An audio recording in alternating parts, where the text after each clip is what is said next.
네, 감사합니다. 오늘은 디모데전서 1장 12절에서 20절까지 보도록 하겠습니다. 제가 읽어드립니다. 나를 능하게 하신 그리스도 예수 우리 주께 내가 감사함은 나를 충성되이 여겨 내게 직분을 맡기심이니 내가 전에는 비방자여 박해자여 폭행자였으나 도리어 궁유를 입은 것은 내가 믿지 아니할 때에 알지 못하고 행하였음이라. 우리 주의 은혜가 그리스도 예수 안에 있는 믿음과 사랑과 함께 넘치도록 풍성하여도다. 믿보다 모든 사람이 받을 만한 이 말이여. 그리스도 예수께서 죄인을 구원하시려고 세상에 임하셨다 하였도다. 죄인 중에 내가 괴순이라. 그러나 내가 궁유를 입은 까닭에 예수 그리스도께서 내게 먼저 일체 오래 참으심을 보이사 후에 주를 믿어 영생을 얻는 자들에게 본이 되게 하려 하심이라.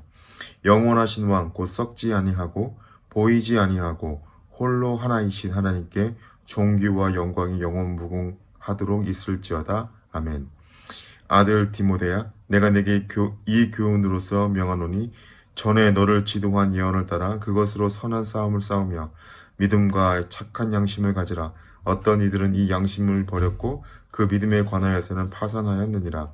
그 가운데 후메네오와 알렉산더가 있으니 내가 사탄에게 내준 것은 그들로 훈계를 받아 신성을 모독하지 못하게 하려 함이라. 아멘. 네, 오늘은 또 이제 디모데에게 영적인 아들과 같은 디모데에게 편지하는 바울의 디모데 전서입니다. 오늘의 말씀은 바울이 자신에게 부끄러운 과거를 또 간증하면서 디모데에게 믿음과 이 착한 양심을 잃지 말라고 당부하는 내용들이 주를 이루고 있습니다. 예수님 만나기 전에 사울이었죠. 바울은 그리스도를 비방하는 자요, 그리스도인들을 핍박하고 박해하는 또 폭행하던 자였습니다. 스테반 집사님이 돌아가시는 그 일에도 많이 일조했었죠. 그런 그가 궁유를 입어 직분을 얻었으니 이는 훗날 영생 얻은 자들에게 보온이 되게 하기 위함이었다라고 말합니다. 영적인 아들 디모데에게 바울은 하나님의 말씀으로서 선한 싸움을 싸울 것을 당부합니다. 오늘 본문에서는 특별히 꼭 세 가지로도 볼 수 있고 네 가지로도 볼 수 있는데 이 구분해서 말씀을 나눕니다. 첫 번째는 곧 바울의 직분에 대한 감사이고요. 두 번째는 자기 과거의 회상, 또 세 번째라고 하죠. 디모데를 향한 권면과 함께 믿음의 약한 양심을 버린 사람들에 대해서 이야기를 하고 있습니다. 먼저 12절에서 13절까지를 살펴보면 직분에 대한 감사를 하고 있습니다. 사도 바울은 감사에는 자신에게 맡겨진 이 영광스러운 복음의 비밀이 놓여 있다고 말합니다. 사도가 그리스도께 감사한 첫 번째 이유가 그를 신실하게 여기시고 직분을 맡겼다라고 합니다. 두 번째 이유는 그가 사도 되기 이전에 이력과 관련이 있습니다. 서두에 말했던 것처럼 그는 과거의 비방자여 박해자여 폭행자였습니다. 이 비방자란 말은 약간 신성모독과 연결이 됩니다. 자신이 무지하여 많은 과오를 저질렀음에도 불구하고 역설적으로 궁휼하심을 얻었다라는 의미입니다. 다시 14절에서 15절까지 우리가 살펴보면요. 사도 바울 자신은 죄인 중에 죄인이었다는 고백입니다. 여기서 괴수라고 나오는 이 단어는 헬라어로 그리스어로 프로토스입니다. 프로토스. 제 또래 게임을 좋아하시는 분들은 다 아시는 그 스타크래프트의 그 프로토스와 용어가 똑같습니다. 거기서 프로토스는 첫 번째 자손이죠.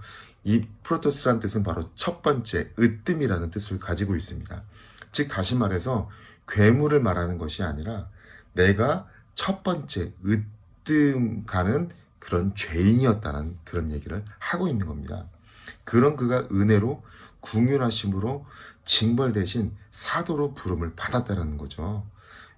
그러면서 믿부신이란 말은 피스토스, 즉 신실하다는 뜻입니다. 신실하신 하나님, 오직 하나님의 신실하심으로 죄인들에게 구속의 은혜를 주셨다는 겁니다. 엄청나게 깊은 소식이죠. 거기에는 믿는 자의 본이 되게 하려는 뜻이 있었다는 겁니다. 마지막 세 번째는 디모데에게 권면하는 겁니다. 우리 같이 한번 읽어볼까요? 18절. 아들 디모데야, 내가 내게 이 교훈으로서 명령하노니 전에 너를 지도한 예언에 따라 그것으로 선한 싸움을 싸우며. 18절에 언급한 디모데가 받은 예언은 어떤 예언인지 분명하지가 않습니다. 바울은 다시 한번 이 은사를 상기시키며, 이 예언을 상기시키며 선한 싸움을 싸우도록 격려합니다. 19절 한번 읽어볼까요? 믿음과 착한 양심을 가지라. 어떤 이들은 이 양심을 버렸고 그 믿음에 관하여서는 파선하였느니라. 디모데가 싸우는 이 선한 싸움의 의미를 간접적으로 밝히고 있습니다. 디모데가 믿음과 착한 양심을 간직해야 한다는 겁니다. 이것은 교회와 성도들에게 가장 기초적인 것입니다. 사도는 후메네오와 알렉산더를 언급하면서 믿음과 착한 양심을 버린 이들이 사탄에게 넘겨졌다고 경고하고 있습니다. 20절 읽어볼까요? 그 가운데 후메네오와 알렉산더가 있으니 내가 사탄에게 내준 것은 그들로 훈계를 받아 신성을 모독하지 못하게 하려 함이라. 이 넘겨졌다는 표현은 여러 정황상으로 보아서 교회에서 이제 나가게 하는, 그러니까 교회에서 징계를 받아서 교회에서 밖으로 보내지는, 그대나 교회에서 밖으로 보내지는 것 자체가 바로 사탄, 그러니까 교회 안에 울타리 밖으로 나가면 사탄에게 가는 거잖아요. 그래서 사탄에게 내어줬다는 표현, 교회에서 이렇게 징계를 받아서 나가게 됐다는 거죠. 자, 여기까지 우리가 한번 살펴보았습니다. 즉 이제 양심을 버리고 믿음에 파선한 이 두 사람, 후메네오와 알렉산더를 징계한 것은 어찌 보면 다시 하나님 모독하지 못하게 하는 조치가 있었지만, 또 하나는 사실 이제 우리가 이 뒤에 디모데 후서를 살펴보면은 후메네오는 하나님을 디모데 후서에 따르면 이단의 교사로서 부활은 이미 지나갔다고 주장하는 사람들을 이렇게 그런 부활이 없다라고 이미 지나갔다고 주장하면 사람들 혼란에 빠지게 한 자입니다. 알렉산더는 율법의 선생으로 역시 교회를 혼란하게 한 자였죠. 그렇기 때문에 교회 밖으로 이렇게 보내줄 수밖에 없었지만, 그렇다고 그들은 그렇게 사탄에게 내어줬다고 표현을 했지만 말 그대로 사탄에게 인계해줬다는 말이 아니라 사도의 권위든 혹은 교회 공동체의 결의를 하여 교회 밖으로 출교하였다는 그런 의미로 우리가 받아들일 수 있는 겁니다. 자, 우리가 이제 오늘 본문을 한번 살펴보았습니다. 사도 바울은 이 자신의 구원 사건을 자세히 말하고 있습니다. 자신의 구원 속에 담겨 있는 의미를 알고 있는 거죠. 사울이었던 바울은 구원은 괴수와 같은 죄인들을 구원하시는 하나님의 깊은 은혜와 이 사랑을 잘 드러낸다고 이야기하고 있습니다. 사도 바울은 디모데에게 권면하면서 목회 사역을 잘 감당케 하려 하여 자신의 구원을 자세하게 말하고 있는 것입니다. 하나님이 비방자였고 박해자였고 폭행자였던 사울을 많은 인내 가운데 구원하신 그 구원의 핵심이 무엇이었을까요? 그것은 하나님의 구원이 완전하고 흠이 없고 흠모할 만한 이들을 향한 것이 아니라 죄인들을 향한다는 것이 사실이죠. 하나님의 구원은 의인이 아니라 죄인을 향하고, 하나님의 영광은 구원받을 수 없는 죄인들이 구원받는 데에 더 빛나는 것입니다. 이곳에 디모데에게 필요한 것은 훌륭한 언변이 아니라 복음의 원리를 분명히 하게 깨닫고 이를 전해야 한다는 것이죠. 네, 하나님의 사랑 역시 역설적입니다. 늘상 이야기하지만 하나님께서 예를 들어서 너 돈 100억을 가져오면 내가 구원해 줄게, 아니면 내가 엄청난 몸짱이 되어서 미스터 코리아나 미스 코리아 나가서, 아니 미스 월드에 나가서 우승하면 구원해 줄게, 이런 걸 요구하시는 것이 아니고, 또 완벽한 사람, 흠이 없는 사람, 재벌 1, 2세를 원하는 것도 아니고, 하나님은 그 많은 이 우주를 소유하신 분이신데 정말로 특별하게도 없는 사람, 약한 사람, 죄인들을 부르신다는 거예요. 그게 바로 그 모델로서 바로 바울을 불렀던 겁니다. 박해자였고 폭행자였고 비방자였던 프로토스, 즉 으뜸 가는 자, 첫 번째 자손, 첫 번째, 그러니까 자기가 폭행하고 비방하고 박해했던 거기에 으뜸 가는 자였는데 자기를 불렀다는 거죠. 하나님의 신실하심과 인내하심과 참아주심과 그 사랑으로 말이죠. 여러분들도 알고 있는 그 일본의 기독교 여류 학자, 여류 작가 중에 미우라 아야코라고 있습니다. 이름을 들으면 다 모르죠. 근데 빙점 그러면 다 아실 거예요. 빙점이라는 드라마도 있었어요, 예전에. 빙점 뭔지 아시죠? 맞습니다. 얼음이 얼른 점입니다. 즉 인간관계가 얼어붙는 그 점을 소설로 썼어요. 굉장한 기독교계에 큰 영향력을 발휘했던 사람인데, 그가 세계 2차 대전이 끝나고 굉장히 많은 어려움이 있었습니다. 첫 번째, 폐병에 걸려서 거의 죽을 뻔했고요. 근데 두 번째, 가장 크게 자신을 괴롭혔던 문제가 있었어요. 뭐였냐면, 자신은 학교에서 학생들을 가르쳤어요. 초등학교였는지 중학교는 잘 기억은 나지 않지만 초등학교였던 것 같아요. 그때 무엇이라고 가르쳤냐면, 일본의 왕, 일왕 있잖아요. 일왕, 뭐 천왕이라고 하지만 우린 일왕이라고 부르죠. 일왕을 신으로 가르쳤거든요. 신으로. 그런데 자기가 전쟁을 목도하고 자기가 보니까 일왕은 신이 아니고 인간이었어요. 그리고 자기가 열변을 통해서 학생들을 일왕이 신이다라고 막 이렇게 가르쳤는데, 이게 그냥 한순간에 뭐라고 해야 되나요? 헛일을 한 것처럼 그렇게 돼버린 거예요. 그리고 도리어 많은 학생들을 내가 오도했구나.